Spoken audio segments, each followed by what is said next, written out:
Now we are going to look at probability involving choosing objects that are not distinct. Basically what that last little piece there means is that we're not just choosing the black marble out of a bag. It's usually got a little bit more to it than that. So for this problem, we've got movies in a collection, or Henry has these movies. He has 5 action movies,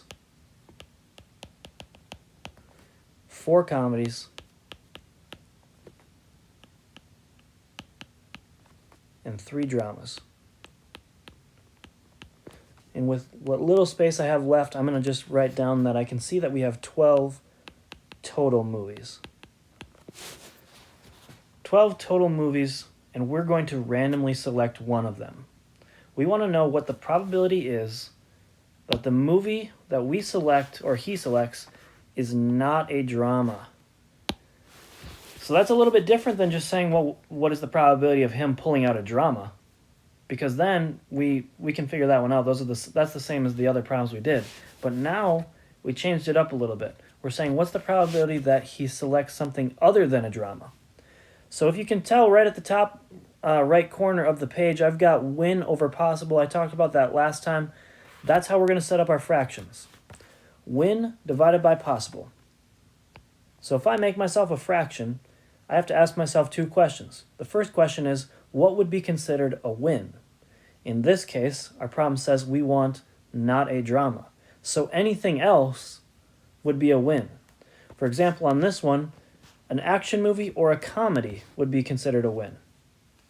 Since we have 5 action movies and 4 comedies, that means there are 9 total movies that would be considered a win. The 5 actions and the 4 comedies. There's 3 dramas in there, and those would be considered losses. Those are something we don't want to get.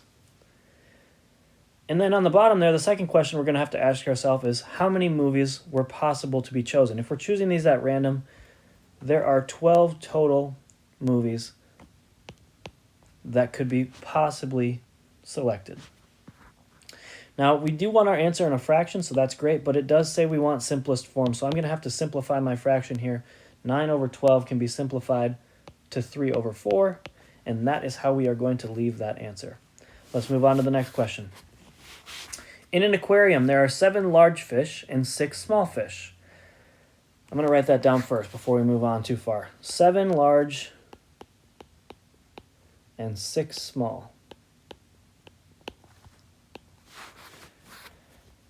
It's giving us more information now.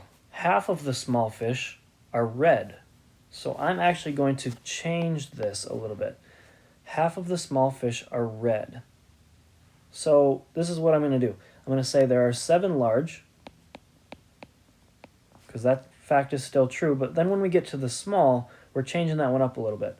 We're going to say 3 of them are small and red, because in the question it said half of the small ones were red, so that would mean 3 of them. And I'm scanning the rest of the problem here, and I'm not seeing where it's saying what the other half are. So I'm just going to say the other 3 are small and some other color. So we have 7 large fish, we have 6 small fish, but 3 of them are red, 3 of them are some other color. It says we want to find the probability that if we select a fish at random, that is a small red fish. This is what our win is going to be considered, a small red fish. So when I create my fraction again, I want win divided by possible. Win would be small and red. We said we have 3 small red in the aquarium. So 3 of those fish would be considered a win. How many fish are there total? Well, it doesn't matter which side you add up. If you add up the 6 and the 7, or the 7, the 3, and the 3, whichever one you want to add up. We had 7 large and 6 small. That is a total of 13.